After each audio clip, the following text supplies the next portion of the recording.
Pakistan super league کے آنے والے سیزن کے لیے ملتان سلطانز کی ٹیم میں کیا چینجنگز ہونے جا رہی ہیں اور کیا شاہ نواز دھانی اور شان مسعود کی راہیں جدا ہو رہی ہیں ملتان سلطانز سے، اس کا ہم جائزہ لیں گے کہ در حقیقت کون سے 8 پلیئر فیورٹ ہیں جنہیں ملتان سلطان ریٹین کرے گی پاکستان سپر لیگ کے آنے والے سیزن یعنی PSL 9 کے لیے۔ اگر ہم اس بات کا جائزہ لیں تو گو کے کپتان محمد رضوان کے حوالے سے کافی باتیں ہو رہی ہیں۔ ایک تو ان کا اسپانسر کے حوالے سے مسئلہ چل رہا ہے، اس کے ساتھ ساتھ یہ بھی کہا جا رہا ہے کہ شاید شان مسعود کو دوبارہ ملتان سلطان کا کیپٹن بنایا جائے گا، لیکن اگر حقائق دیکھے جائیں اور اگر اہمیت دیکھی جائے تو رضوان ہی بیسٹ چوائس دکھائی دیتے ہیں، جو کہ حالیہ عرصے میں نہ صرف بطور کیپٹن اپنی ٹیم کے لیے کامیاب ترین کیپٹن ثابت ہوئے ہیں، بلکہ گزشتہ پاکستان سپر لیگ کے ایڈیشن کے ٹاپ اسکورر تھے اور شاندار بیٹنگ کی تھی۔ 550 رنز بنائے تھے اور 55 رن فی اننگز کی شاندار ایوریج کے ساتھ رنز کرتے ہوئے 142.85 کے اسٹرائک ریٹ سے رنز کیے،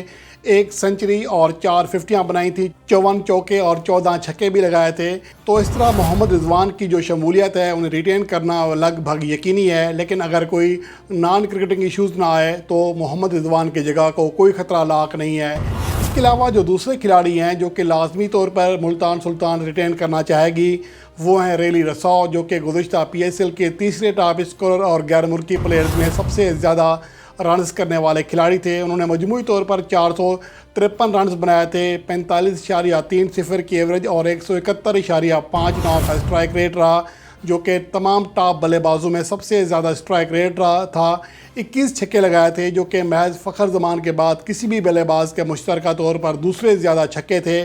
تو یہ ریلی رساؤ کے لیے ان کی جو مڈل آرڈر میں ساتھ ہے ملتان سلطانز کا وہ ہمیشہ رہتا ہے، اور اس بار بھی ملتان سلطان انہیں ریٹین کرنے کی کوشش کریں گے۔ اس کے علاوہ جو اہم کھلاڑی ہیں وہ ٹیم ڈیوڈ ہیں، جو کہ بیٹنگ اور بولنگ دونوں شعبوں میں اپنی ٹیم کے لیے کلیدی کردار ادا کرتے آ رہے ہیں،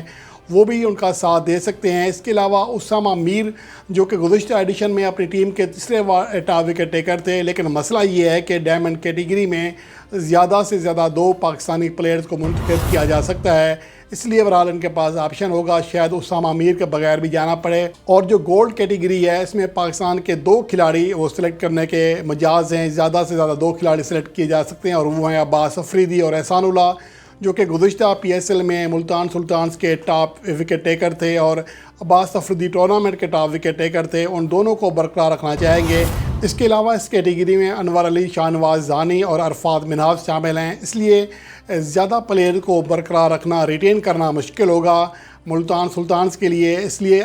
شاہ نواز دھانی کی راہیں اس بار جدا ہو سکتی ہیں، جو کہ گزشتہ PSL کا صرف 1 میچ کھیل سکے تھے اور 10 رن فی اوور کے اکنامی ریٹ کے ساتھ رنز دیتے ہوئے صرف 1 وکٹ حاصل کی تھی۔ اس لیے شاہ نواز دھانی کی جو جگہ ہے وہ یقینی نہیں ہے، ان کی حالیہ فارم بھی زیادہ بہتر نہیں رہی ہے، جس کی وجہ سے یہ کہا جا سکتا ہے کہ اس بار شاہ نواز دھانی کی ملتان سلطان سے راہیں جدا ہو سکتی ہیں۔ اگر ہم ان 8 پلیئرز پر نگاہ ڈالیں جو کہ ریٹین کیے جائیں گے، ان میں محمد رضوان پلاٹینم کیٹیگری میں ہے، جبکہ ٹیم ڈیوڈ اور ریلی رساؤ کی جو کیٹیگری ہے فی الحال اس کا اعلان نہیں کیا گیا، عین ممکن ہے کہ وہ بھی پلاٹینم کیٹیگری میں آئیں، اس لیے پلاٹینم کیٹیگری میں یہ 3 پلیئرز آئیں گے۔ اس کے علاوہ ڈیوڈ ملر، کیرون پولارڈ، ان کو لازمی طور پر شامل کیا جائے گا، اگر وہ دستیاب ہوتے ہیں تو وہ ڈائمنڈ کیٹیگری میں آئیں گے، اور جو تیسرا پلیئر ہوگا وہ پاکستان سے ہوگا، وہ اس کے لیے چوائس ہے خوشدل شاہ یا شان مسعود میں سے کس کو لیا جاتا ہے۔ تو خوشدل شاہ کے آل راؤنڈر کھیل کی وجہ سے شاید زیادہ امکان ہے کہ ان کو لیا جائے گا۔ اس کے علاوہ عباس افریدی، احسان اللہ گولڈ میں آئیں گے، سلور کیٹیگری میں عماد بٹ کو لیا جائے گا، یعنی ان کو برقرار رکھا جائے گا۔ اور اس کے علاوہ عثمان خان، جنہوں نے گزشتہ PSL میں ٹورنامنٹ کی تیز ترین سنچری سکور کی تھی، انہیں بھی شامل کیا جا سکتا ہے کسی اور کیٹیگری میں، لیکن فی الحال ان کی کیٹیگری کا اعلان نہیں کیا گیا، اس لیے فی الحال ان کو ہم نے یہاں پر شامل نہیں کیا۔ وہ ڈرافٹ کے ذریعے ہی پک کیے جا سکتے ہیں، کیونکہ جو 8 پلیئرز ہیں جو کہ زیادہ سے زیادہ ریٹین کیے جا سکتے ہیں، ان کے نام میں نے آپ کے ساتھ شیئر کر دی ہیں، تو ان سے زیادہ ان کے پاس آپشن نہیں ہے۔ یہی نام ہے، ان میں صرف ایک چوائس ہے خوشدل شاہ یا شان مسعود میں سے، باقی جو کھلاڑی ہیں وہ آپ کے سامنے ہیں، Rizwan, Rilee Rossouw, Tim David Miller, Kieron Pollard, Khushdil Shah یا شان مسعود، عباس افریدی، احسان اللہ اور عماد بٹ۔ اگر اس لحاظ سے دیکھا جائے تو کیرون پولارڈ نے گزشتہ ایڈیشن میں اپنی ٹیم کے لیے شاندار بیٹنگ کارکردگی کا مظاہرہ کیا تھا، اس لیے کیرون پولارڈ کی موجودگی ملتان سلطانز کی جو بیٹنگ لائن ہے، خاص طور پر ایز اے میچ فنشر ان کا کردار نمایاں ہو سکتا ہے، ان کی بیٹنگ لائن کو زیادہ استحکام دے سکتے ہیں، تو اس لیے کیرون پولارڈ کی جو شمولیت ہے یا انہیں برقرار رکھا جانا یقینی دکھائی دیتا ہے۔